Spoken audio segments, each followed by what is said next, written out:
Bab 141 Seorang ayah datang dari jauh.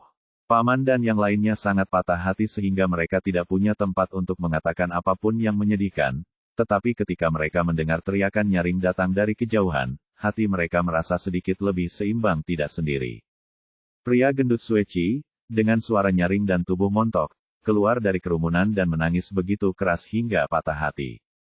Paman dan yang lainnya mengambil tempat duduk dari kerumunan, menyerahkannya kepada pria gemuk yang mengalami nasib menyedihkan yang sama seperti dirinya dan orang lain.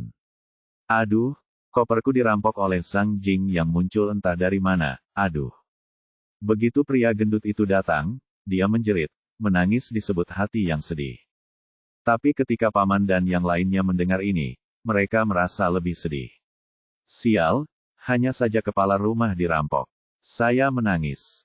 Bukankah kamu hanya kepala kasus? Mengenai hal itu, berapa pangkatmu?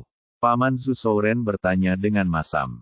Ketika pria gendut itu mendengar ini, dia menangis lebih keras lagi, saya tidak tahu di mana saya berada, saya tidak ada dalam daftar. Jika aku memberitahumu sebelumnya, paman dan yang lainnya akhirnya sedikit rileks dari ekspresi sedih mereka, dan menyeret pria gemuk itu ke kerumunan untuk mengobrol beberapa patah kata. Zhu Pingan juga tidak bisa berkata-kata. Dia baru saja mendengar pria gendut itu berkata bahwa kepala rumah Feng Yang dirampok oleh seorang pria bernama Sang Jing.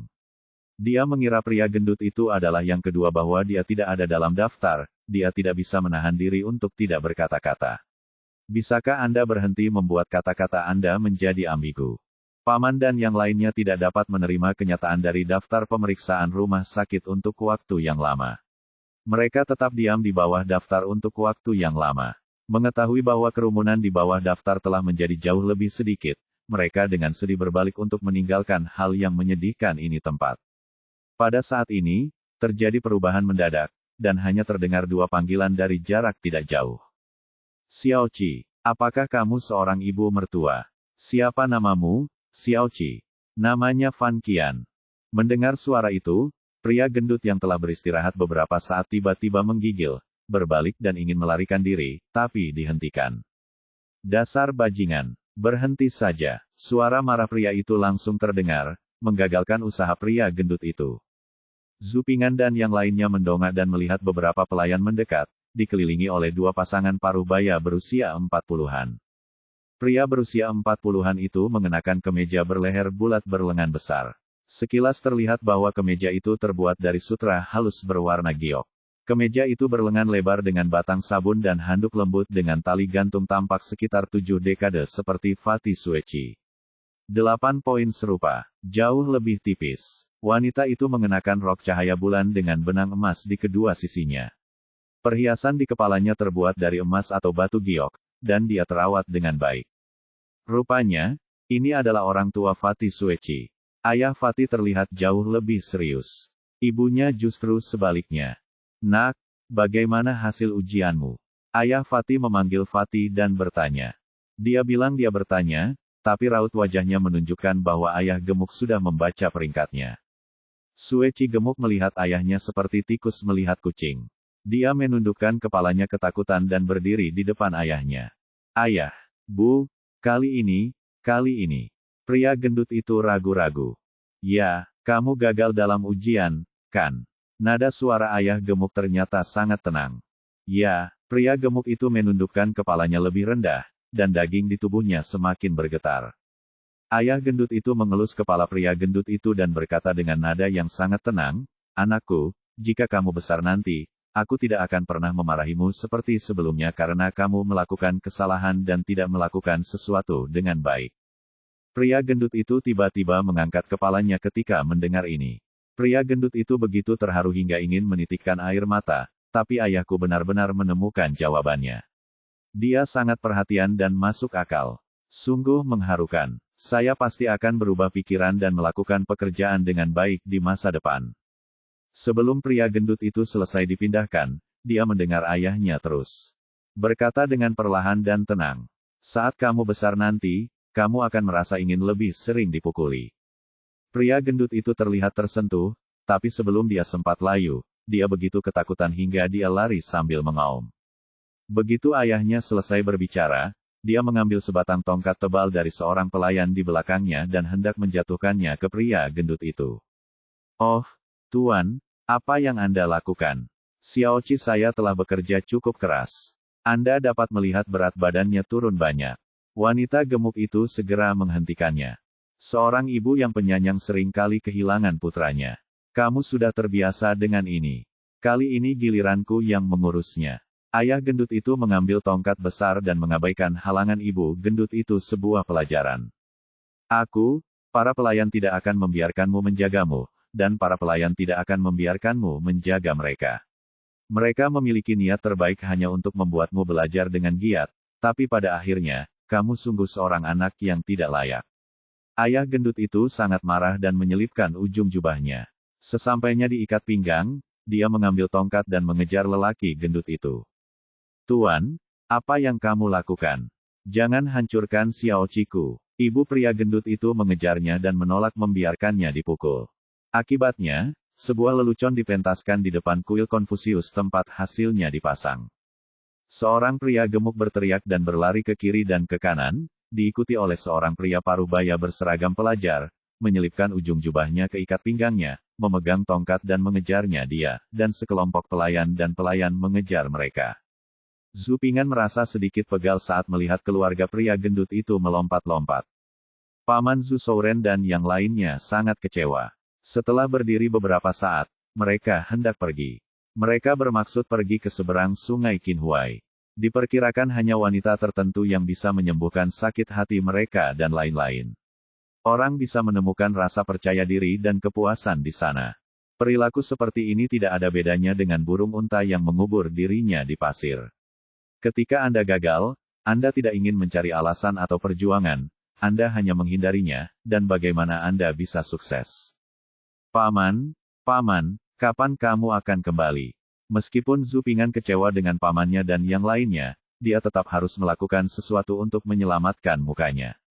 Tanggal kembali, 3 hari dari sekarang. Saudara An, mari kita istirahat beberapa hari, dan kami akan meneleponmu nanti. Sebelum paman dapat berbicara, seorang penduduk desa berinisiatif untuk berbicara, dan nadanya sedikit lebih akrab daripada sebelum. "Kalau begitu aku permisi, Paman." Zhu Ping'an membungkukkan tangannya dan mengucapkan terima kasih. "Ping'an Lang terlalu sopan." Penduduk desa menggelengkan kepalanya dan menghela nafas. Paman Zhu Souren sepertinya masih belum pulih dari kegagalannya, dia hanya mengangguk dan mengikuti beberapa penduduk desa ke seberang sungai Qinhuai tanpa mengucapkan sepatah kata pun. Setelah paman dan yang lainnya pergi, perang antar keluarga Fatih akhirnya padam. Pria gendut itu memegangi pantatnya dan terlatih-tatih menuju Zhu Ping'an bersama orang tuanya. "Ayah, Bu, izinkan saya memperkenalkan kepada Anda. Ini adalah teman baik yang saya temui selama pemeriksaan di rumah sakit, Zhu Ping'an dari desa Xiahe, prefektur Anxing." Pria gendut itu memperkenalkan Zhu Ping'an kepada orang tuanya. "Halo Paman, halo Bibi." Zhu Ping'an mengatupkan tangannya dan membungkuk dalam-dalam. "Anak baik." Wanita gemuk itu sangat sopan. "Aku tidak berani menerima begitu saja. Balikan dan jangan perkenalkan temanmu kepadaku dan ibumu di kemudian hari. Siapa mereka yang makan, minum, pelacur, dan berjudi?" Petik 2. Dia terhuyung-huyung untuk menghindari hadiah Zhu Ping'an. "Terima," membelai janggutnya, wajahnya penuh amarah. "Ayah, saudara Zhu bukanlah orang seperti itu. Dia adalah kepala kasus di rumah Anxing tahun ini." Ketika ayah pria gendut itu mendengar ini, dia tidak bisa menahan diri untuk tidak mencabut beberapa helai rambut sambil mengelus janggutnya. Dia melihat daftar rumah Anxing, dan sikapnya terhadap Zhu Ping'an berubah total. "Yah, baiklah, keluargaku akhirnya mendapatkan teman baik. Baiklah. Ayah Fatih sangat gembira dan memandang Zhu Ping'an dan menyapa 3 kali berturut-turut. Bab 142, setiap keluarga memiliki sutranya sendiri yang sulit untuk dilafalkan. Faktanya, mendengarkan ayah gendut memanggil pria gendut itu untuk membalikkan badan membuatku merasa sangat bahagia. Dengan senyuman konyol di bibirnya, Zhu Ping'an berulang kali menundukkan tangannya kepada ayah gemuk dan berkata dia tidak pantas mendapatkannya. Setelah itu, ayah gendut itu menyesali betapa besarnya usaha yang telah dia lakukan untuk mendidik pria gendut itu. Dia membicarakannya sejak lama, dan dia cukup senang karena pria gendut itu diserahkan kepada kepala departemen kepolisian. Pria gemuk di sudut mendengar ayahnya berbicara tentang betapa banyak usaha yang telah dia lakukan untuk mendidik dirinya sendiri. Dia menutupi pantatnya yang telah dipukuli sampai batas yang tidak diketahui dengan satu tangan dan berkata dengan pelan, "Saya tidak tahu berapa banyak usaha yang kamu lakukan," dimasukkan ke dalamnya. Sebenarnya, ada satu hal di hati Fatih yang tidak berani dia ucapkan dengan lantang, yaitu, "Saya belum melihat berapa banyak usaha yang telah Anda lakukan untuk saya, tetapi saya sudah melakukannya, telah dipukuli dan dimarahi olehmu sepanjang hari. Jika aku tidak memiliki kemampuan untuk lulus ujian, aku akan punya anak dan menyerahkannya kepada generasi berikutnya."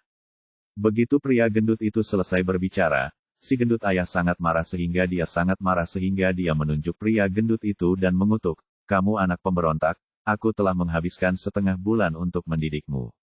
Aku akan memukulmu ketika aku kembali." Wanita gemuk itu bergegas untuk membantu ayah gendut itu menenangkan diri, lalu mengedipkan mata pada pria gendut itu untuk menyuruhnya segera mengakui kesalahannya. Pria gendut itu dengan enggan mengakui kesalahannya. "Ping An, aku bercanda denganmu." Meskipun dia berbalik dan gagal masuk daftar, teman baiknya adalah kepala kasus, yang merupakan sesuatu yang patut dirayakan. "Kamu benar-benar muda dan menjanjikan. Ayo pergi dan cari restoran untuk merayakannya untukmu." Ayah gendut itu kelihatannya serius, tapi sebenarnya dia orang yang mudah bicara. Tapi, bagaimana ini bisa berhasil? Fatih merasa kecewa setelah gagal dalam ujian. "Terima kasih Paman atas kebaikanmu, tapi Ping An baru saja membuat janji dengan pamannya dan beberapa penduduk desa. Aku khawatir aku harus memenuhi kebaikan pamanku kali ini." Zhu Ping An membungkukkan tangannya dan menolak ajakan ayah gemuk. "Apa gunanya merayakan bersama mereka? Ayo pergi. Meski aku gagal, tetap saja tidak apa-apa untuk menyumbang ke supervisor atau semacamnya. Lalu kita bisa mengikuti ujian provinsi bersama-sama." Pria gendut itu hanya tersesat sebentar, lalu dia tidak berperasaan lagi. "Sumbang. Aku ingin kamu menyumbang." Ayah gendut itu menjadi marah lagi saat mendengar ini. Dia memegang tongkat tebal dan ingin membuat pria gendut itu mengerti setiap menitnya. "Mengapa kamu tidak menyumbang? Jika kamu tidak menyumbangkan uang, aku akan melakukannya. Ujian Lao Shizi membuat anakku lapar dan kurus." Wanita gendut itu melindungi pria gendut di belakangnya dan memelototi ayah gendut itu. Seorang ibu yang penyayang sering kali kehilangan putranya. Ayah gendut itu sangat tidak puas dengan kelakuan wanita gendut itu. "Lihatlah lelaki amanku. Kamu menyumbangkan segalanya." Datanglah sebuah kalimat yang samar. Memukul seseorang hanya mengenai wajah seseorang, namun membeberkan seseorang berarti membeberkan kekurangan seseorang. Perkataan Fatih langsung mengenai sudut pandang ayah Fatih, menyebabkan wajah serius Fatih menjadi merah dan nafasnya menjadi semakin parah. Pembuluh darah di tangan yang memegang tongkat itu terlihat, seolah-olah dia akan membunuh keluarganya kapan saja. Sumbangan penjara sangat populer saat ini. Banyak rintangan dalam ujian anak laki-laki itu.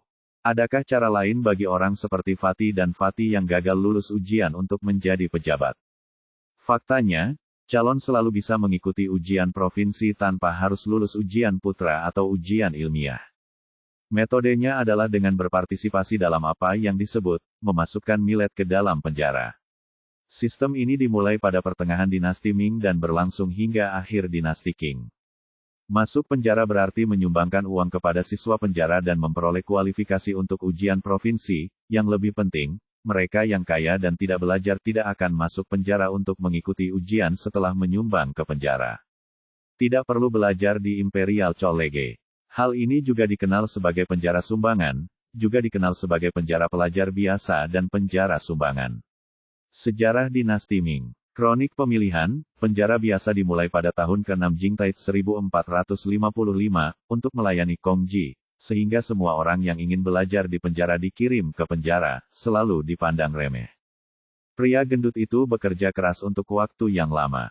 Ayah gendut tidak setuju menyumbangkan penjara kepada pria gendut, apa kata wanita gendut? "Tidak berguna, hanya saja dengan kelakuan pria gendut itu, percuma saja mengikuti tes berkali-kali. Paman, secara logika, Ping An tidak boleh ikut campur dalam urusan keluargamu. Namun, ada beberapa hal di hati Ping An yang tidak ingin dia katakan. Pemeriksaan rumah sakit dan pemeriksaan provinsi berbeda. Kebijakannya teori tidak sepenting 4 buku dan 8 bagian, dan teori kebijakan serta 4 buku dan 8 bagian berbeda. Keterampilan orang berbeda-beda. Meskipun cara menyumbang ke penjara terkadang dipandang remeh, selalu ada pengecualian. Misalnya, dinasti Ming Luo Gui kita gagal lulus ujian anak laki-laki sebanyak 7 kali, tetapi setelah menyumbang ke penjara, dia memenangkan tempat pertama dalam ujian provinsi dan ujian umum buku dan 8 pola, tetapi dia sangat pandai dalam strategi. Oleh karena itu, paman saya sebaiknya memberi kesempatan kepada saudara Sue. Tidak ada yang bisa mengatakan bahwa saudara Sue tidak akan menjadi Luo Gui berikutnya. Dia menyerahkan tangannya, menyajikan fakta dan bukti, dan nadanya sangat menghasut. Ketika ayah gendut itu mendengar ini, dia tertegun lama, dan akhirnya mengangguk dan berkata, kata-kata Ping An benar, dia benar-benar bersungguh-sungguh, tidak masalah, maka berikan kesempatan kepada pengkhianat sepertiku ini. Ini, lelaki gendut itu berteriak, Lao Gao, wajah gendut dengan senyuman sebesar bunga krisan. Saudara Su, kamu benar-benar orang tuaku yang terlahir kembali. Pria gendut itu begitu gembira hingga kata-katanya tidak jelas. Orang tua yang terlahir kembali. Wajah ayah gendut itu menjadi gelap ketika dia mendengar ini, dan dia tidak bisa menahan diri untuk tidak mengencangkan cengkeramannya pada tongkat itu lagi. Ini adalah hari yang naik turun. Keramahan yang begitu besar sehingga Zhu Ping'an diseret oleh keluarga Fatih ke restoran yang diatur oleh ayah Fatih dan yang lainnya untuk merayakannya. Fatih mendapat anggukan dari ayahnya dan setuju untuk menyumbangkan uang ke penjara kasusnya. Dia makan banyak, minum terlalu banyak, dan tidak merasa bahagia. Tidak butuh waktu lama sebelum dia terbaring mabuk di bawah meja. Wajah ayah gendut itu menjadi gelap saat itu. Jika Zhu Ping'an tidak ada di sana, ayah gendut itu pasti akan meratakan pria gendut itu. Zhu Ping'an juga minum terlalu banyak, sehingga wanita gemuk itu meminta pelayan yang sehat untuk membawa Zhu Ping'an kembali ke penginapan tempat dia menginap. Zhu Ping'an kembali ke penginapan, mandi air panas, dan membasuh wajahnya dengan air dingin sebelum kepalanya menjadi sedikit jernih. Sayangnya, saya tidak bisa minum seperti ini lagi, ini tidak baik untuk kesehatan saya. Remaja berada dalam masa pertumbuhan dan perkembangan, dan meminum alkohol berdampak serius pada fungsi dan perkembangan fisiologis normal, yang dapat menyebabkan hilangnya ingatan dan bahkan penurunan fungsi normal gesekan. Oleh karena itu, demi kebahagiaan masa depan Anda, sebaiknya Anda menganggap ini sebagai peringatan. Zhu Ping'an menggelengkan kepalanya yang sedikit pusing, duduk di depan meja, membentangkan selembar kertas nasi, dan menulis 2 kata besar, berhenti minum, di atasnya dengan penanya. Saat ini, matahari baru saja terbenam. Zhu Ping'an duduk di depan meja dan memandang keluar jendela saat matahari perlahan terbenam di pegunungan barat. Dalam beberapa hari, orang tua saya juga akan menerima kabar baik dari daerah. Ayah sendiri tidak tahu, tapi Ibu Chen pasti akan memamerkan kecantikannya kemana-mana. Sepertinya dia bisa membayangkan kejadian saat itu. Apapun yang kita bicarakan, Ibu Chen pasti akan membahas topik kasus anakku, hahaha. Namun, saya merasa sedikit sedih untuk kakek dan nenek saya. Kakek dan nenek saya menaruh harapan yang tinggi kepada paman saya. Ketika dia datang ke rumah sakit untuk pemeriksaan, kakek saya masih di depan pintu dan mengatakan bahwa paman saya akan melakukannya baik-baik saja kali ini dan memintaku untuk bekerja lebih keras. Sayang sekali pamanku gagal lagi. Betapa kecewanya kakek ketika mengetahui berita itu.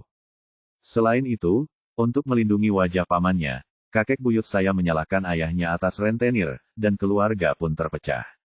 Sekarang anak laki-laki yang dia lindungi sekali lagi dipermalukan, dan anak laki-laki yang disalahkan atas perpisahan itu adalah penjahat sekolah menengah.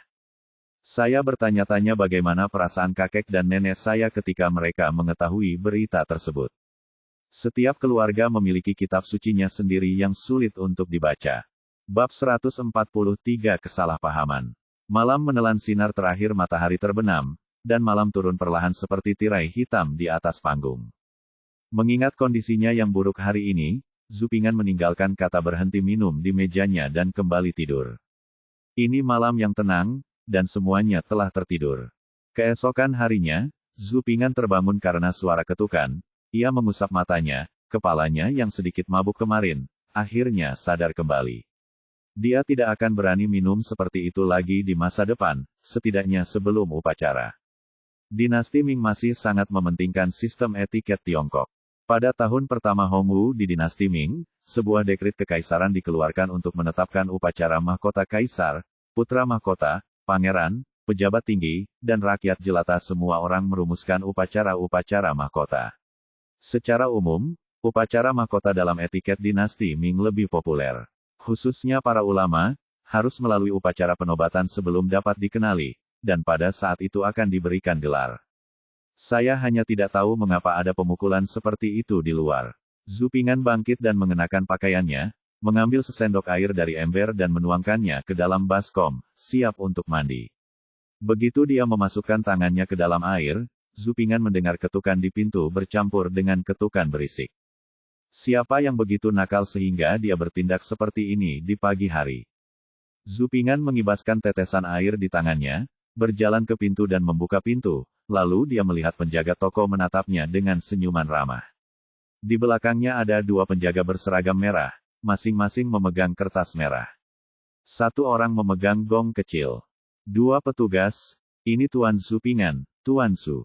Penjaga toko mengangguk dan memperkenalkan kedua petugas itu, lalu mengatupkan tangannya dan memberi selamat kepada Zhu Ping'an dengan senyuman di wajahnya. Selamat, Tuan Zhu, selamat untuk Tuan Zhu Ping'an. Zhu, bocah itu mencoba. Hanya mereka yang lulus ujian ketat 3 tingkat yang dapat memperoleh gelar sarjana. Memang tidak mudah untuk menjadi seorang sarjana, sehingga setelah seorang anak diterima menjadi seorang sarjana, akan ada pemberi kabar baik yang istimewa, Bao Mian, yang akan datang untuk mengumumkan kabar baik tersebut. Zhu Ping'an sedikit terkejut saat melihat ke arah petugas yang mengumumkan kabar baik tersebut. Walaupun aku tahu akan ada kabar baik, bukankah kabar baik itu selalu sampai ke rumah? Tuan Zhu, jangan kaget. Orang yang membawa kabar baik meninggalkan Yingtian menuju rumah Anda kemarin. Kami, dua bersaudara, juga melakukan gerakan untuk memberi selamat kepada Guru Zhu atas kasus Anxing di sekolah menengah. Anda masih muda dan menjanjikan, dan masa depanmu pasti tidak terbatas. Petugas yang memegang kertas merah di tangannya adalah pria yang fasih, dan dia mengucapkan selamat dengan tangan terlipat. Terima kasih atas kata-kata baik Anda. Saya ingin mengucapkan terima kasih kepada Anda berdua karena telah melakukan perjalanan. Saya ingin meminta kalian berdua membeli secangkir teh untuk melembabkan tenggorokan Anda. Zhu Ping'an mengembalikan hadiah itu dengan senyum naif, lalu mengeluarkan 2 keping perak dari lengan bajunya tanpa meninggalkan bekas apapun. Kedua petugas itu dengan sopan menolak beberapa kali dan kemudian menerimanya. Mereka menyentuh keping perak di tangan mereka dan tersenyum lebih cerah. Tuan muda ini layak menjadi kepala kasus, dan tindakannya murah hati. Kalau begitu kita berdua akan bersikap tidak sopan. Oh, saya hampir lupa tentang bisnis. Tuan muda akan pergi ke Jiangnan Gongyuan pada siang hari ini untuk menulis pengakuan pribadi, yaitu menuliskan usianya, tempat asal, dan 3 resume generasi. Dia juga harus menunjukkan bentuk tubuhnya, coraknya, apakah Anda memiliki janggut atau tidak. Ini adalah latihan tahunan. Setelah master menulis pengakuan pribadi, itu akan ditinjau dan dicap oleh instruktur, dan kemudian dikirim ke petugas akademik. Tentu saja, master hanya perlu menulis pengakuan pribadi. Pelayan yang memegang kertas merah memasukkan pecahan perak ke dalam lengan bajunya dan menepuk kepalanya. Lalu dia menjelaskannya dengan hati-hati kepada Zhu Ping'an. Tuan muda sudah menjadi seorang sarjana. Anda sebaiknya mengganti seragam siswa ketika Anda pergi ke Jiangnan Gongyuan pada siang hari. Jangan sampai ada yang mencari-cari kesalahan Anda. Petugas lain yang memegang gong kecil mengingatkannya dengan hati-hati. Terima kasih atas pengingatnya. Zhu Ping'an menangkupkan tangannya dan mengucapkan terima kasih. Pada masa awal dinasti Ming, untuk mengkonsolidasikan kekuasaan, diambil tindakan untuk memulihkan tradisi kebangsaan Han dan menghilangkan pengaruh dinasti Yuan dalam sistem pakaian. Kembalikan sepenuhnya pakaian dan pakaian Han. Pada awal Hongwu, Zhu Yuanzhang mengadopsi dinasti Zhou dan Han serta dinasti Tang dan Song. Ia mendirikan sistem pakaian dinasti Ming terutama dari 4 aspek, kain, gaya, ukuran dan warna. Ada juga sistem detail untuk pakaian para santri, yaitu para ulama. Baju santri terbuat dari kain dan sutra berwarna giok, lengan lebar dan pinggiran sabun, serta sabun batangan dan handuk lembut. Siapa yang dipromosikan ke penjara tidak akan mengganti pakaiannya. Sarjana tidak sebelum diterima sebagai sarjana, Anda tidak diperbolehkan mengenakan pakaian sarjana, tetapi setelah periode Hongwu tidak begitu ketat. Meskipun jubah yang dibuat oleh ibunya, Nyonya Chen, juga dikenakan oleh para cendekiawan, itu bukanlah pakaian standar siswa. Setelah mengantar penjaga toko dan kedua utusan itu, Zhu Ping'an turun ke bawah untuk mencari toko pakaian yang sudah jadi di jalan untuk membeli seragam pelajar disediakan untuk keadaan darurat. Namun Anda tentu tidak ingin meninggalkan kesan buruk pada orang lain di hari pertama Anda menjadi pelajar. Zhu Ping'an selalu memperhatikan restoran dan sejenisnya dalam beberapa hari terakhir, namun dia tidak pernah memperhatikan toko pakaian. Zhu Ping'an keluar dari penginapan dan dengan santai mencari arah untuk menemukan toko pakaian. Ada banyak toko di jalan, tetapi toko pakaian jarang ditemukan. Setelah berjalan jauh, saya menemukan toko kain. Usahanya kurang bagus dan hanya ada beberapa toko. Zhu Ping'an masuk, dan pegawai toko yang datang menyambutnya semuanya lesu. Apapun yang Anda butuhkan, Tuan, toko kami memiliki semua jenis kain, sutra, dan satin. Membuat pakaian, kata Zhu Ping'an. Pakaian siap pakai juga tersedia di toko kami. Petugas toko membawa Zhu Ping'an ke dalam. Tuan, silakan lihat, apakah Anda melihat sesuatu yang Anda suka? Saya ingin membeli satu set seragam siswa. Ping'an melihat pakaian yang direkomendasikan oleh petugas toko. Wei menggelengkan kepalanya. Mendengar hal tersebut, penjaga toko kehilangan minat dan melambaikan tangannya. Saya belum pernah melakukan hal seperti ini di toko kecil yang menjual seragam pelajar. Sejujurnya, saya khawatir tidak akan ada seragam pelajar yang Anda butuhkan. Di dekatnya, jika Anda benar-benar membutuhkannya, Anda sebaiknya pergi ke Sungai Qinhuai. Pergi dan lihatlah di sisi lain. Para sarjana di sana sering berkunjung, mungkin mereka memiliki seragam siswa yang dibutuhkan tuan muda, dari toko ini dan menemukan toko lain, dan mendapat jawaban yang sama. Dan, EBSP, sepertinya saya hanya bisa pergi ke seberang Sungai Qinhuai satu kali. Zhu Ping'an tersenyum pahit dan berjalan ke seberang Sungai Qinhuai. Hanya ada satu jembatan yang menghubungkan Sungai Qinhuai di dekatnya, dan itu adalah jembatan dengan tulisan, seorang pria tidak dapat menyeberangi jembatan, dan dia yang melintasi jembatan tersebut, bukan seorang pria sejati. Zhu Ping'an berjalan melintasi jembatan dan melihat nama jembatan, Jembatan Wende, di sisi lain jembatan. Jembatan Wende mungkin juga disebut Jembatan Junsi. Di sebelah utara jembatan terdapat kuil Konfusius yang menghormati guru dan agama, sedangkan di sebelah selatan jembatan terdapat kembang api dan jalur willow. Jembatan ini memang bisa mengukur seorang pria sejati. Begitu Zhu Ping'an melintasi jembatan, dia mendengar tawa manis. Terkikik. Saya pikir Anda, seorang sarjana berusia setengah tahun, sangat mulia, mengapa Anda tidak menyelinap ke seberang jembatan? Zhu Ping'an mendongak dan melihat seorang gadis berusia 15 atau 16 tahun dengan kuncir kuda, menatapnya dengan menggoda dan tersenyum. Gadis ini terlihat cantik, matanya besar. Apa yang kamu lakukan? Kamu tidak mengenalku. Gadis itu berkata dengan marah, awalnya aku ingin mengajakmu bermain di kamarku. Zhu Ping'an terdiam dan sedikit menangkupkan tangannya, terima kasih atas kebaikanmu. Aku ingin tahu apakah gadis itu mengetahui hal ini. Apakah ada toko pakaian siap pakai di dekat sini?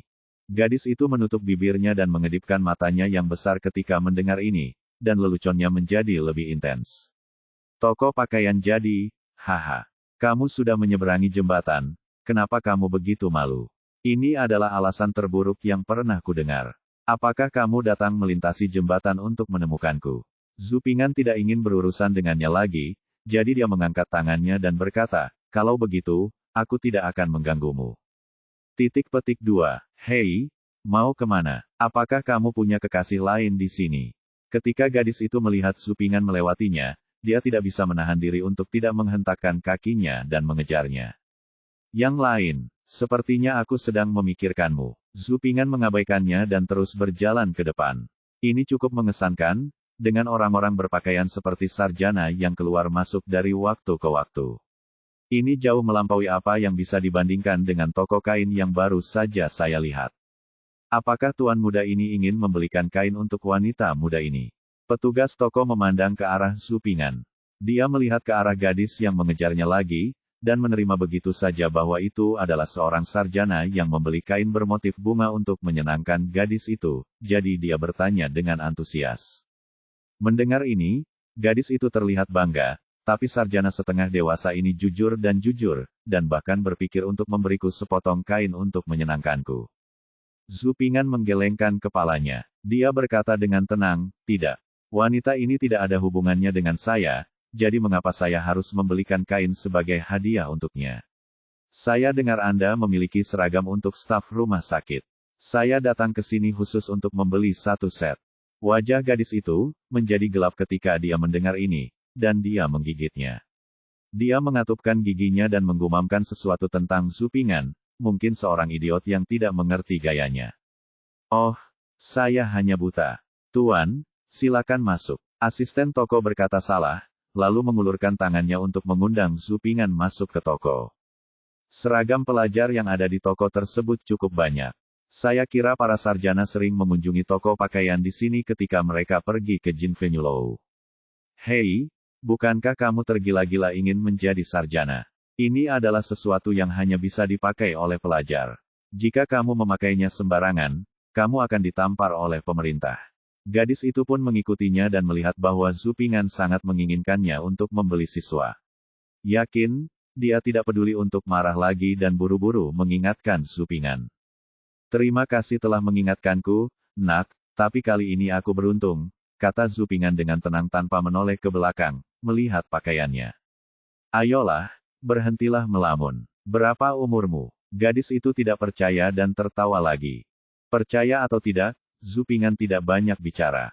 Kebanyakan orang yang lulus ujian sarjana adalah orang dewasa. Pihak toko tidak pernah menyangka akan ada siswa sebesar Zhu Ping'an, sehingga tidak ada pakaian siap pakai di toko yang cocok untuk Zhu Ping'an. Hal ini tidak mudah untuk ditangani. Jika kamu memohon padaku, aku akan memotong dan memodifikasinya untukmu. Ketika gadis itu melihat ini, dia mendekati Zhu Ping'an dan berkata sambil mengedipkan mata. Ya, bisa dipotong dan dimodifikasi, gadis itu mengingatkan si pemimpi. Terima kasih nak, karena telah mengingatkanku. Pemilik toko, tolong bantu aku membungkus bagian terkecilnya. Zhu Ping'an berterima kasih kepada gadis itu dan meminta petugas toko untuk membungkus pakaian itu. Setelah membayar uang, Zhu Ping'an mengambil pakaian itu dan berjalan langsung ke sisi lain Qinhuai. Ada juga toko kain di sana, dan itu pasti bisa dipotong. Hei, kamu, apakah kamu meremehkanku? Gadis itu melihat bahwa Zhu Ping'an bahkan tidak melihatnya dan berjalan lurus melintasi jembatan. Dia mengatupkan giginya dan menjadi sedikit pucat bergegas ke arahnya. Zhu Ping'an berteriak dari belakang, nadanya juga dipenuhi dengan kebencian. Membenci. Bagaimana bisa, jika Anda memandang rendah mereka, Anda juga memandang rendah para ulama yang pernah membaca kitab-kitab para wali dan wali namun bernostalgia dengan hubungan asmara mereka. Tidak, hanya saja kami tidak setuju satu sama lain. Zhu Ping'an berhenti, berbalik dan menangkupkan tangannya ke gadis itu. Terima kasih telah mengingatkanku sekarang. Bab 144, pendek dan gemuk, dengan wajah konyol dan tanpa janggut. Setelah kembali dari sisi lain, Zhu Ping'an pergi ke toko kain pertama di dekat penginapan, menjelaskan persyaratannya, dan setelah membayar 50 yuan untuk biaya pemrosesan, seorang penjahit mengukur Zhu Ping'an beberapa kali dengan telapak tangannya, dan kemudian konstruksi dimulai. Gunting besar itu turun dan berbunyi klik, lalu jahitannya dipindahkan. Tak butuh waktu lama, seragam itu menyusut beberapa ukuran di tangan penjahit. Kemudian, penjahit membakar beberapa potong arang untuk memanaskan benda mirip besi, dan mulai menyetrika seragam siswa yang beberapa ukuran lebih kecil. Ini jiaodou, digunakan untuk menyetrika pakaian. Tuan muda sedang sibuk belajar, jadi wajar jika dia belum pernah melihatnya sebelumnya. Penjahit yang sedang menyetrika melihat Zhu Ping'an memandangi jiaodou di tangannya dengan rasa ingin tahu, begitu dia menjelaskan. Belum pernah melihatnya. Setrika yang saya lihat ribuan kali lebih baik dari yang ini. Zhu Ping'an mengeluh, tetapi wajahnya menunjukkan ekspresi terpelajar. Penjahitnya tidak menggunakan penggaris, dia hanya melakukan beberapa pengukuran dengan tangannya untuk memotong. Namun, setelah Zhu Ping'an mencoba seragam siswa yang dimodifikasi, ternyata ukurannya pas. Seragam pelajar ini berupa jubah berwarna biru dengan tepi lebar di semua sisinya. Tepi lebar tidak rusak setelah dipotong. Lengannya sangat longgar dan panjang lengannya tepat di atas tangan. Setelah Zhu Ping'an memakainya, dia tiba-tiba merasa bahwa seluruh dirinya memiliki perasaan tenang dan anggun. Tampaknya Taizu masih memiliki kebijaksanaan dalam desain pakaian. Zhu Ping'an sangat puas dengan pemangkasannya, dia berterima kasih kepada penjahit dan kembali ke penginapan. Ketika melewati lobi, dia memesan 2 hidangan dan 1 sup, dan meminta pelayan untuk menyiapkannya dan mengantarkannya ke kamar. Setelah sampai di kamar, dia berganti pakaian menjadi seragam pelajar dan merapikan luar dan dalam. Setelah makan sarapan dan makan siang yang diantarkan oleh pelayan, Zhu Ping'an mencuci dirinya lagi dan turun menuju Jiangnan Gongyuan. Faktanya, seragam pelajar yang terbaik adalah memakai syal persegi. Syal persegi adalah topi yang terbuat dari bahan leno berwarna hitam dan berbentuk persegi. Ini sepenuhnya merupakan hasil karya Lao Zhu, dan ditetapkan bahwa hanya pejabat dan cendekiawan yang boleh memakainya. Namun Zhu Ping'an masih muda dan belum dinobatkan, sehingga ia tidak memakainya. Dalam perjalanan ke Jiangnan Gongyuan, Zhu Ping'an juga bertemu dengan banyak siswa baru yang mengenakan seragam baru dan pergi ke Jiangnan Gongyuan. Semua orang menyapa dan berkata, "Senang bertemu denganmu," lalu melanjutkan perjalanan masing-masing. "Apakah itu saudara Zhu Xian yang ada di depanmu?" Zhu Ping'an berjalan. Tiba-tiba dia mendengar suara familiar dari belakang, jadi dia berhenti dan berbalik, lalu melihat Su Song dan Feng Shanxui menyapanya dari kejauhan dengan kipas lipat di tangan. Ada 5 orang lain di sekitar, 2 di antaranya dia kenal, 1 adalah Charlotte dan yang lainnya sering bersama mereka. Saya hanya tidak ingat namanya. Namun selain mereka, ada 2 orang lainnya yang menurut saya sangat aneh. Kecuali Feng Shanxui, semua orang sepertinya memandangnya dengan sedikit aneh. Xia Luoming baik-baik saja, tetapi 2 orang asing lainnya memandangnya dengan provokasi, kebencian, dan sedikit penghinaan. "Oh, saudara Feng, saudara Xia, dan beberapa saudara lainnya. Senang bertemu dengan Anda." Zhu Ping'an membungkukkan tangannya kepada beberapa orang dari kejauhan. "Katakan halo. Saya belum memberi selamat kepada saudara Su Xian. Anda adalah kepala kasus ini, tetapi saya sangat iri pada saudara Yu." Feng Shanxui datang dan menggoda dengan senyuman di wajahnya. "Itu hanya kebetulan." Zhu Ping'an tersenyum naif. "Saudara Su Xian terlalu rendah hati." Tongcheng Xia Luoming menggelengkan kepalanya sedikit, nadanya sedikit berubah-ubah. "Saya melihat kertas ujian Su Xiandi kemarin ketika hasilnya dirilis. Itu bukanlah sesuatu yang dapat Anda lakukan jika beruntung." Begitu Xia Luoming mengatakan ini, 2 orang di sebelahnya mengatakan ini. Orang asing itu memandang Zhu Ping'an dengan tatapan yang lebih provokatif, terutama tatapan provokatif salah satu dari mereka yang memandang Zhu Ping'an hampir menjadi fisik. Keduanya merasa bahwa kertas ujian mereka tidak lebih buruk dari Zhu Ping'an, dan bahkan merasa lebih baik lagi. Namun, kasus tersebut menimpa seorang remaja laki-laki yang tidak memiliki rambut sama sekali, yang menjadikan mereka di mana harus meletakkan wajahmu. Faktanya, ujian perguruan tinggi baik-baik saja, terlebih lagi untuk ujian provinsi dan ujian umum. Ribuan kertas ujian dikumpulkan, kecuali untuk keadaan khusus, sulit untuk membedakan siapa yang mendapat peringkat pertama. Siapa yang kedua tergantung keberuntungan, apakah isi kertas ujianmu sesuai dengan selera petugas pemberi nilai, DEL. Karena itu juga mereka berdua merasa Zhu Ping'an hanya cocok dengan selera siswa, jadi mereka sangat provokatif dan tidak puas. Meskipun provokatif, tidak ada yang akan mendapat serangan saat ini. Setiap orang adalah sarjana, dan sekarang mereka bahkan lebih berbakat. Jika tidak ada peluang bagus, mereka tidak akan mendapat serangan, agar tidak kehilangan keanggunan. "Ayolah, saudara Zhu Xian, izinkan saya memperkenalkan Anda. Ini saudara Liu Qian dari Tongcheng. Ini saudara Guo Ziyu dari Susong. Mereka berdua adalah mantan kepala pemerintahan. Ini Zhang Tao dari Taihu, yang telah Anda temui." Feng Shanxui memperkenalkan beberapa orang yang bepergian dengan Zhu Ping'an dengan senyuman di wajahnya. "Aku sudah lama mengagumimu." Zhu Ping'an membungkukkan tangannya untuk memberi salam. Saudara Zhu Xian masih muda dan memiliki potensi besar. Baik Liu Qian maupun Guo Ziyu ramah, tetapi kesombongan di alis mereka tetap tidak berubah. Setelah itu, Zhu Ping'an berjalan bersama mereka ke Jiangnan Gongyuan. Mereka kebanyakan mengobrol di sepanjang jalan. Zhu Ping'an merasa bahwa dia sangat tidak ramah. Untungnya, Jiangnan Gongyuan tidak jauh dan dia tiba tidak lama kemudian. Jiangnan Gongyuan telah dihias dan terlihat sedikit dihias, jauh lebih bersih daripada ujian. Ketika Zhu Ping'an dan yang lainnya memasuki Jiangnan Gongyuan, sudah ada kerumunan besar di dalamnya. Hampir semua siswa baru dari rumah ke-14 telah tiba. Rumah besar itu berjumlah 40 dan gedung tengah berjumlah 30, yang jumlahnya lebih dari 400 rakyat. Ada petugas di Gongyuan yang dengan hormat meminta semua siswa untuk mendaftar di kantor instruktur sesuai urutan masing-masing prefektur. Instruktur yang terdaftar semuanya adalah guru dan instruktur yang dipindahkan dari sekolah Yingtianfu dan sekolah Kabupaten Momentum.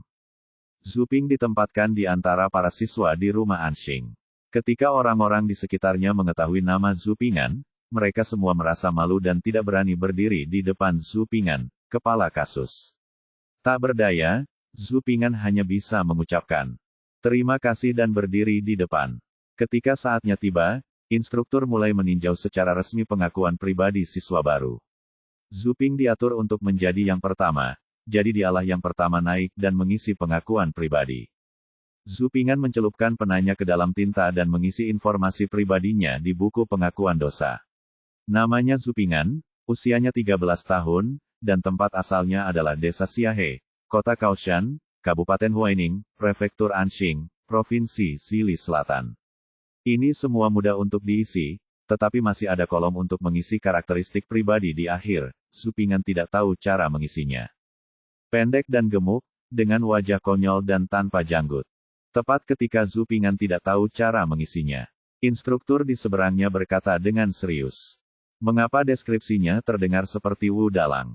Saya pendek karena saya masih muda, tetapi saya masih bertumbuh, saya sedikit gemuk, tetapi tidak ada yang namanya gemuk. Berat badan saya turun lagi dalam beberapa hari terakhir sejak ujian, tetapi wajah saya terlihat gemuk, apakah itu konyol? Bisakah Anda menggunakan yang tebal daripada jujur? Saya jujur dan jujur tetapi tidak naif, tidak perlu, hanya ini yang cocok. Namun, apa yang dijelaskan instruktur tidaklah salah. Tak berdaya, Zhu Ping'an memasang ekspresi kesakitan di wajahnya dan mengisi kolom keterangan sebagai pendek dan gemuk. Wajah imut, tanpa janggut, seperti yang dikatakan instruktur. Instruktur yang duduk di seberangnya memeriksa pengakuan pribadi yang telah diisi Zhu Ping'an dan mengeluarkan informasi lain yang dicap dengan informasi terkait, dan mengeluarkan informasi milik Zhu Ping'an. Setelah memeriksanya, dia mengangguk, mengambil segel yang diletakkan di sudut meja di tangannya, dan menempelkannya pada bantalan tinta. Kemudian dia menekankan pengorbanan pribadi Zhu Ping'an. Oke, seseorang akan mengirimkan petugas akademik kepada Anda secara langsung, dan dia akan ditugaskan ke sekolah sesuai dengan tempat lahirnya. Besok tengah malam, petugas akademik akan memanggil siswa baru di gedung Mingyuan Gongyuan dan melakukan upacara jepit rambut. Jangan terlambat. Setelah instruktur mencap pengakuan pribadi Zhu Ping'an, dia melirik ke arah Zhu Ping'an dan berkata, kamu masuk sekolah pada usia muda. Ini juga jarang terjadi di dinasti Ming kami, dan masa depanmu adalah tak terbatas. Jangan terlibat. Jika Anda mengembangkan kebiasaan buruk, Anda akan menghancurkan tembok Anda. Terima kasih atas pengajaranmu. Saya akan mengingatnya, murid.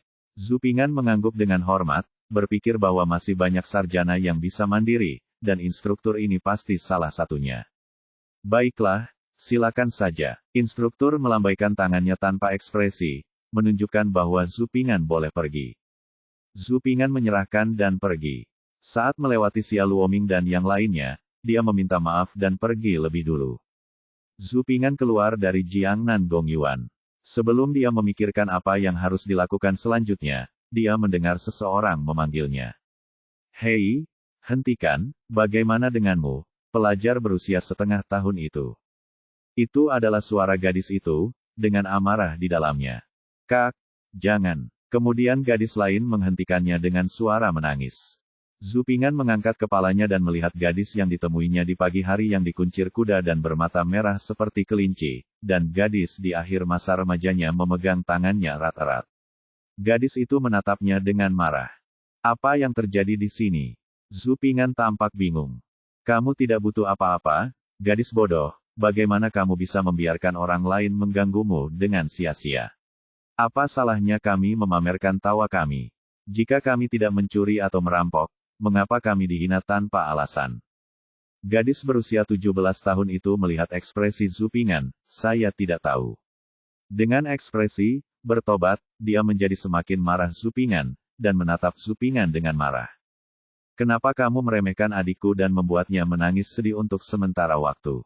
Dulu aku mengagumimu sebagai pria yang mulia dan lembut. Siapa sangka kamu adalah orang yang begitu menyedihkan. Kamu seperti ini ketika kamu masih muda, dan kamu masih seperti ini ketika kamu besar nanti. Kamu tidak boleh menjadi binatang yang sopan atau binatang yang berpakaian. Zhu Ping'an dihentikan oleh gadis berusia 18 tahun ini tepat setelah dia meninggalkan halaman upeti. Dia tidak bisa, mau tidak mau ia mengutuknya begitu keras hingga wajahnya hampir disemprot ludah. Sungguh kacau, aku sendiri bahkan tidak melakukan apapun. Apakah kamu lupa meminum obatmu? Zhu Ping'an terdiam. Apa maksudmu? Aku tidak sakit. Obat apa yang harus aku minum? Gadis 17 tahun yang marah itu tampak bingung ketika mendengar hal itu. Ya, tidak ada seorang pun di dinasti Ming yang bisa memahami kata-kata seperti ini. Saya pikir kamu gila karena keluar tanpa minum obat. Zhu Ping'an berkata dengan tenang. Kamu gila, seluruh keluargamu gila. Aku sangat buta sehingga aku mengira kamu, binatang buas yang berpakaian rapi, adalah pria yang rendah hati. Baru pada saat itulah gadis berusia 17 tahun itu mengerti Zhu Ping'an, apakah kamu lupa minum obatmu tadi? Arti dari sapaan itu membuatku sangat marah, dan kebencian baru dan lama muncul pada saat yang bersamaan. Gerakan gadis itu telah menarik orang-orang di Jiangnan Gongyuan untuk melihat ke sini. Ini adalah gerbang Gongyuan. Sebagai siswa baru, saya dihadang dan dimarahi oleh dua wanita Qin Huaihean. Bahkan jika saya memikirkannya dengan pantat saya tahu bahwa situasi ini sangat buruk bagi saya. Pada zaman dahulu, mungkin merupakan fenomena normal bagi para sastrawan untuk berhubungan seks dengan pelacur. Pemerintah hanya melarang pejabat berhubungan seks dengan pelacur. Kebanyakan sastrawan yang berhubungan seks dengan pelacur adalah mereka yang memiliki reputasi romantis. Namun jika dia dituding dan dimarahi oleh wanita yang bebas pilih-pilih, maka itu bukanlah reputasi romantis, mungkin hanya reputasi yang buruk. Di dinasti Ming, reputasi buruk akan merugikan masa depan seseorang. Kedepannya akan ada ujian bagi siswa, dan reputasi juga akan menjadi acuan penilaian. Matahari yang terik di sini menambah kemarahan. Mari kita pergi ke tempat teduh di sana dan mendiskusikannya nanti. Oleh karena itu, sebelum beberapa orang di Jiangnan Gongyuan melihat pemandangan ini, Zhu Ping'an tidak terus berdebat dengannya, tetapi segera menyelesaikan masalah tersebut penting. Adegan penemuan dipindahkan ke tempat lain. Bab 145 Perselisihan. Apa? Kamu takut? Baru sekarang kamu menyadari bahwa kamu takut. Sudah terlambat. Apa yang kamu lakukan tadi? Mendengar ini, gadis berusia 17 atau 18 tahun itu memandang Zhu Ping'an sambil mencibir, dengan ekspresi seolah-olah dia telah meraih ekor kecil Zhu Ping'an. Hari ini, saya hanya ingin mengatakannya di sini. Saya ingin semua orang melihat betapa ambisiusnya Anda sebagai siswa baru. Sungguh menakjubkan bisa menjanjikan di usia muda. Sungguh menakjubkan diterima sebagai sarjana di usia muda. Jika Anda berhasil, Anda akan menjanjikan di usia muda. Anda dapat menemukan rasa kehadiran dalam diri kami. Anda dapat meremehkan saudara perempuan kami sebanyak yang Anda inginkan. Saya ingin melihat apakah instruktur Anda tidak peduli. 17 gadis berusia 1 tahun itu agresif. Maju selangkah demi selangkah, suaranya meninggi 2 oktav. Zhu Ping'an benar-benar tidak tahu harus berkata apa. Gadis ini memiliki rasa hak pilihan yang kuat sehingga dia sepertinya telah melakukan sesuatu yang keterlaluan atau pengkhianatan, dan dia sangat emosional. Zhu Ping'an tahu bahwa berkomunikasi dengannya saat ini seperti bermain piano dengan seekor lembu dan hanya akan membuang-buang waktu. Zhu Ping'an menggelengkan kepalanya sedikit, lalu menatap gadis bermata merah dengan kuncir kuda dan bertanya dengan lembut, dari mana kata-kata gadis itu berasal? Apa yang terjadi? Mengapa kamu menghalangiku di sini? Tapi apa yang kamu lakukan? Mempermalukan seorang gadis. Gadis berkuncir kuda itu tidak berkata apa-apa, hanya menggelengkan kepalanya dengan mata merah. Melihat reaksi gadis yang disanggul, Zhu Ping'an terdiam beberapa saat. Bukankah kamu cukup bersemangat sebelumnya? Bagaimana kamu bisa begitu menyebalkan? Tahukah kamu seperti apa penampilanmu, Akeong? Mengintimidasi Anda. Seperti Anda, bukankah Anda menyebabkan orang salah paham? Benar saja, gadis berusia 17-8 tahun itu langsung marah. Kamu baru saja bertanya. Mengapa kamu mengancam gadisku? Zhu Ping'an terdiam beberapa saat. Matamu melihat aku mengancamnya, dan aku bahkan tidak mengucapkan kata kasar. Meskipun diam itu emas, sekarang bukan waktunya untuk diam. Jika kamu tidak berbicara lagi, aku khawatir aku akan dicabik-cabik oleh adikmu. Jika ada kesalahpahaman antara kamu dan aku, kamu sebaiknya angkat bicara. Zhu Ping'an tidak ingin memperburuk situasi, dia menurunkan sikapnya dan menundukkan tangannya ke arah gadis bermata merah itu. Nada suaranya sedikit lebih sopan. Kak, ayo pergi. Dia tidak melakukan apapun padaku, aku hanya jatuh cinta dengan adegan itu. Itu bukan urusannya. Gadis bermata merah itu melirik ke arah Zhu Ping'an, lalu berjalan ke arah gadis ke-17-8 dan memeluknya. Lengannya ditarik ke sisi lain sungai Qinhuai. Terima kasih banyak, nak, karena telah angkat bicara. Zhu Ping'an berterima kasih padanya dan pergi. Kamu bodoh. Untuk binatang berkulit manusia. Adapun itu, apakah kamu lupa pelajaran dari Suster Tao Hong? Gadis 17 tahun itu membuang lengan gadis bermata merah itu dan memelototinya dengan kebencian, lalu berteriak lagi pada Zhu Ping'an. Wanita ini pasti punya fantasi penganiayaan. Ada apa? Bukankah aku baru saja menjelaskannya dengan jelas? Zhu Ping'an tidak berdaya. Bagaimana sikapmu? Bukankah merupakan suatu pencapaian untuk menindas wanita miskin seperti kita? Gadis berusia 17 atau 18 tahun itu 100% tidak puas dengan sikap Zhu Ping'an.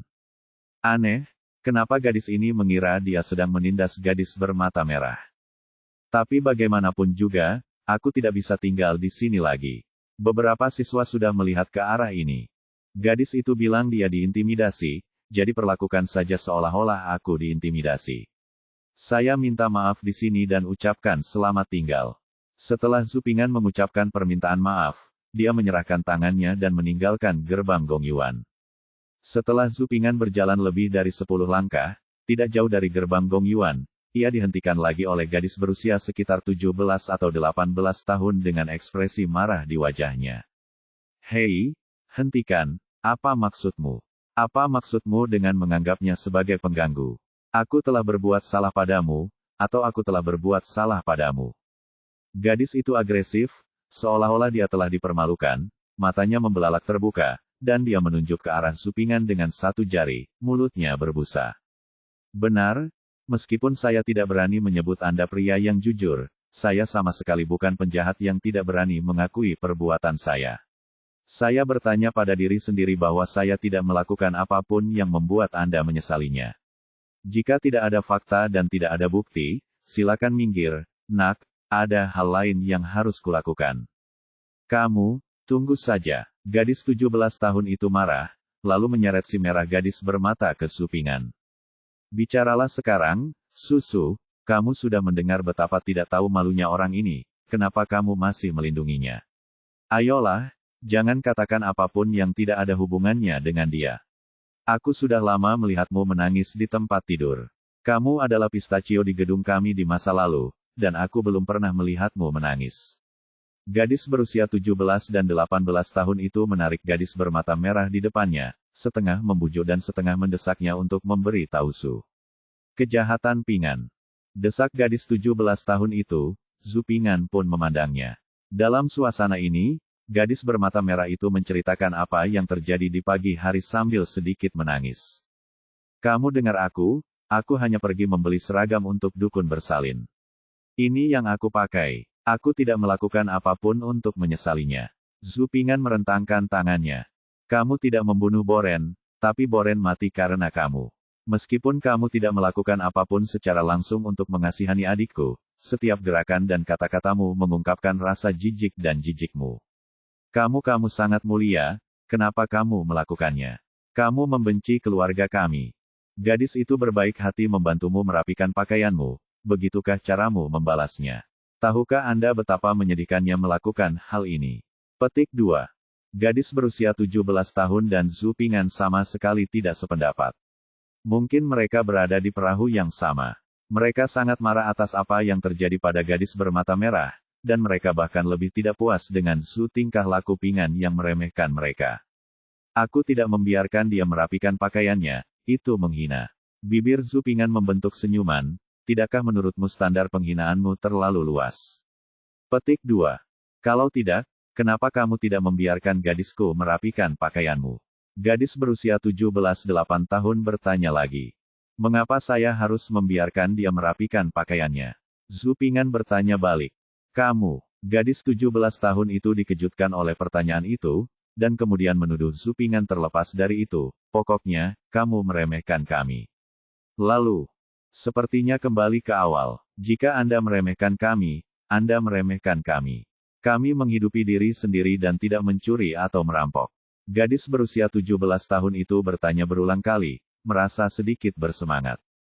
Saya akan mengatakannya lagi, saya tidak meremehkan Anda. Zhu Pingan menggelengkan kepalanya dan menyangkalnya. Kamu mungkin terdengar baik, tapi kamu tetap membenci kami. Seorang gadis berusia 17 atau 18 tahun tidak akan membiarkan masalah ini berlalu begitu saja. Kataku, sepertinya aku tidak menyukai tempat di mana orang-orang terekspos. Rencana non-fase jalan yang berbeda. Zhu Pingan mengulanginya lagi. Di permukaan, mereka mengatakan bahwa mereka tidak menyukai tempat di mana orang-orang tinggal di dunia yang berdebu, dan mereka tidak setuju satu sama lain, tetapi kenyataannya mereka masih meremehkan kami. Gadis berusia 17-8 tahun itu mencibir.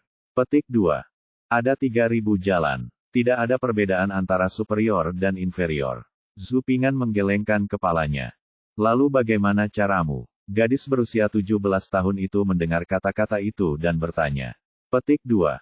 Tubuh adalah kuil setiap orang. Apapun yang diabadikan di dalamnya, harus tetap kuat, indah, dan bersih. Kata Zhu Pingan ringan. Mendengar hal itu, gadis di akhir masa remajanya tertegun lama, dan gadis bermata merah itu kembali menitikkan air mata. Kalau begitu kamu ingin menjadi biksu. Gadis 17 tahun itu mencibir. Kebersihan bukan berarti pantang. Ini hanya tentang tidak melakukan pergaulan bebas atau berantakan. Lagi pula aku masih muda, aku belum paham gayanya, belum paham romantismenya, jadi apa salahnya kalau tidak suka dengan tempat romantisnya? Zhu Pingan. Apa yang kamu katakan itu aneh, tapi bagaimana dengan kita? Tidak peduli kita bahagia atau tidak tertawa, tidak peduli apa yang kita makan atau minum, ibu kita tidak akan membiarkan kita pergi.